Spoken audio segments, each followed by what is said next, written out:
I'm Max Dalton, and in this video, I'll show you how to change video quality in the YouTube TV app. Step 1. Open the YouTube TV app and then tap to start watching a show or movie. Step 2. Tap the screen to display the on-screen controls and then tap Settings. A menu opens. Step 3. Tap Quality. The Quality menu opens where you'll see a list of options you can switch to view your content in. Step 4. Tap the quality option you want to view your content in. You'll start viewing your YouTube TV content in your new chosen quality immediately.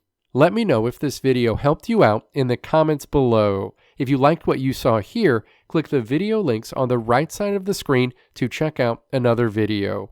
Or click the logo on the left side of the screen to check out my tutorial website at www.maxdalton.how.